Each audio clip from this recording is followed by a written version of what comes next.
Marvel Cinematic Universe attempts to shift their franchise into a whole new tone. Captain America, Brave New World. It's time to talk about it. Let's go.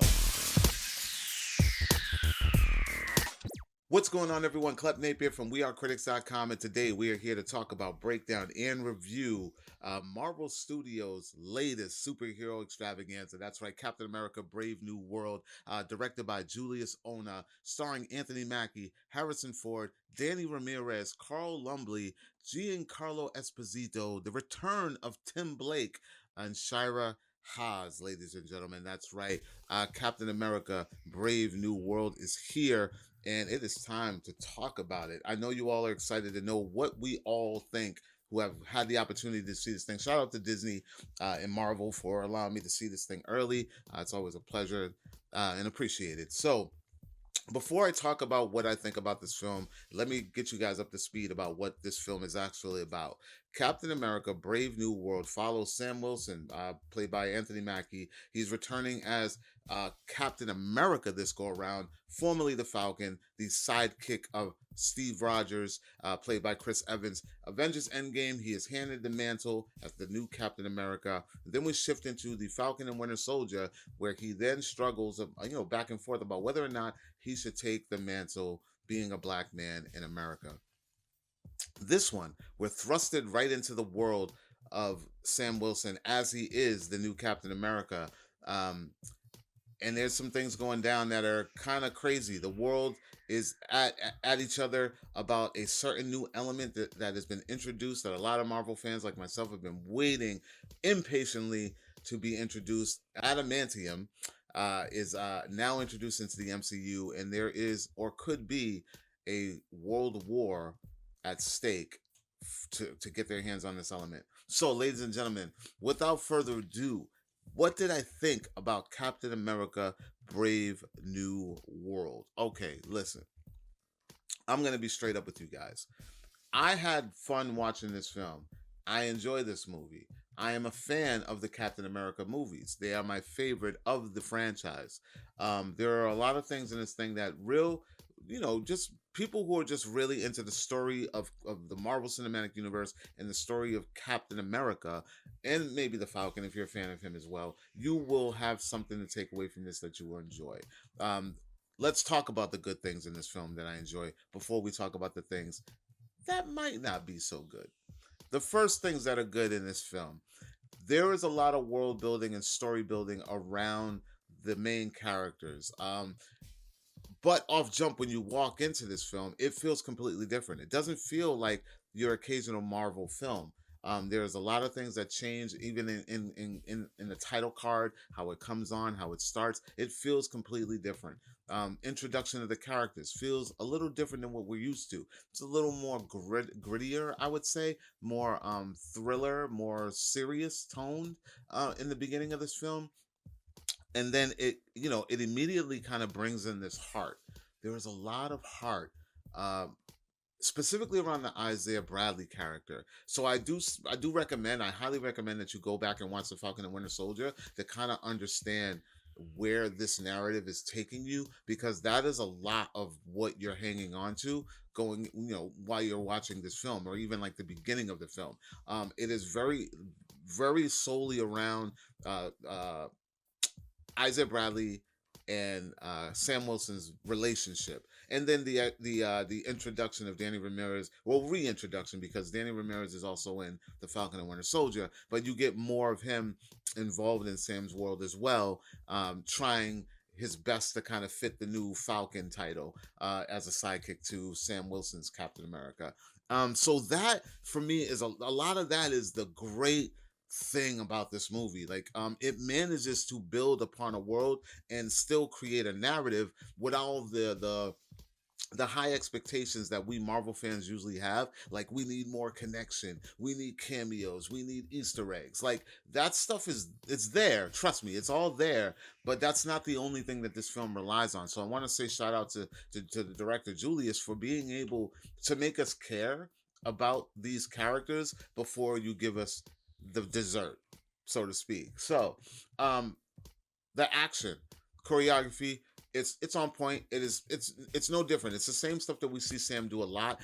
part of the good things about that is that we get a realistic Captain America, because we know going in this first time around, this is not a superhero Captain America. He doesn't have the super serum. He is a normal guy. And they build upon that and address the elephant in the room almost immediately. Like, we know, okay, the stakes are a little bit higher, because we know that if Sam punches somebody, he's not gonna go flying across the room, or if somebody hits him, he's not gonna just take the punch and keep it moving. You know what I mean? So you get there's a lot.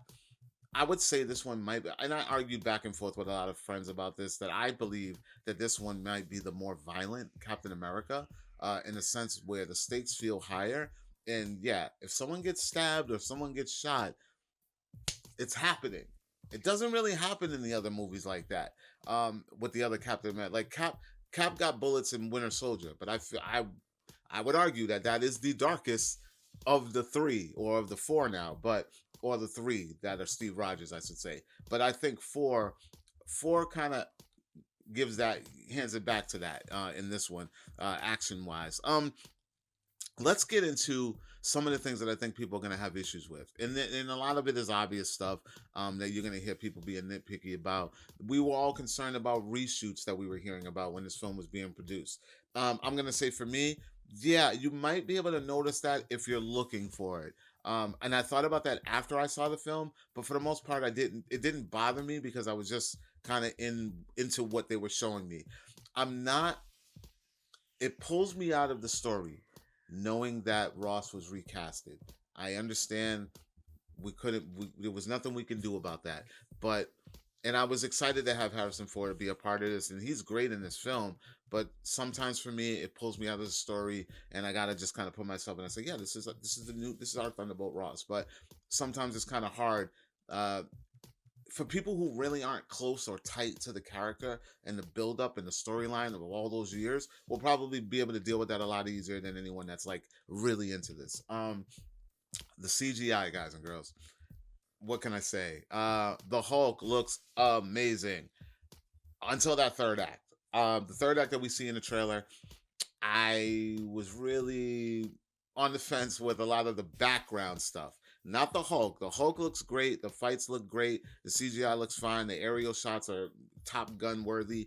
It's the backgrounds. The backgrounds when people are standing on the soundstage, it's just not hitting for me. It really, it can pull you out a little bit. But thank God all of that stuff is toward the third act. You don't really get a lot of that in the middle of the movie. It's more or less the third act, which is still fine, ladies and gentlemen. The final fight that happens is plausible. It's very realistic. All the things that people were worried about, trust me, it's not that bad. Now let's get into the villain. And we know Marvel is known to have their villain issues. I like Tim Blake coming back. I love him. He is uh diabolical. I'll say that. I like his tone. I love his motives. I love that we get answers. I love that I like him. What I don't like about him, and this could be hit or miss, is we know what the leader is supposed to look like in the comics. I know, comic book accurate nonsense. Who am I, right? I'm just not a fan of the design of him. It's very Toxic Avengerish for me. I'm just saying. Like, I get it. They wanted to be more grounded. They wanted to be more tactical and more realistic. But for me, it's a hit or miss. But I love him as that character. And I could say that the last thing that's probably an issue for me, and it might not be for you guys, is the way that they try to balance the groundedness of a Captain America, especially one with no powers, and then the scale tipping towards the epic and Marvel-esque world. So you have this grounded storyline of real people, real issues, and then you throw in this weirdo lopsided head bad guy who's walking the streets, and then you got the Hulk thing. So that's the only thing for me that really was like, okay, I still enjoyed this film and I had a good time, because I love Marvel and I love the comic books. It's just some stuff looks better on the pages than translate to screen. And will you have a good time? I think people will have a good time having to see this movie. So I do highly recommend that everyone go check out this movie. I'm going to see it more than once. I'm going to see it again. I loved this film for the fact that it adds to the narrative of the MCU. There is one post credit scene that it's a hit or miss. all it does is solidify that something happening that we already know about. That's all I'm going to leave it at that. I'm not going to tell you that there are some surprises in this film, ladies and gentlemen. So anyone that's hoping for things, that you'll see a little bit of something. And that's really all I got to say. I mean, after that, Captain America: Brave New World. That's it, ladies and gentlemen. It is a fun ride with minor issues. And the last thing I'll say about it, just to kind of tie up how I feel, is that it's a mid grade, a high mid grade film that's pretty close to Civil War, but nowhere near the Winter Soldier. But Sam Wilson is our new Captain America. That's all I got to say about it. Like, comment, share. Make sure you subscribe. And for more movie news, television news, and pop culture, make sure you guys are checking out wearecritics.com. See Captain America: Brave New World, February 14th. And I will talk to you all later. Peace.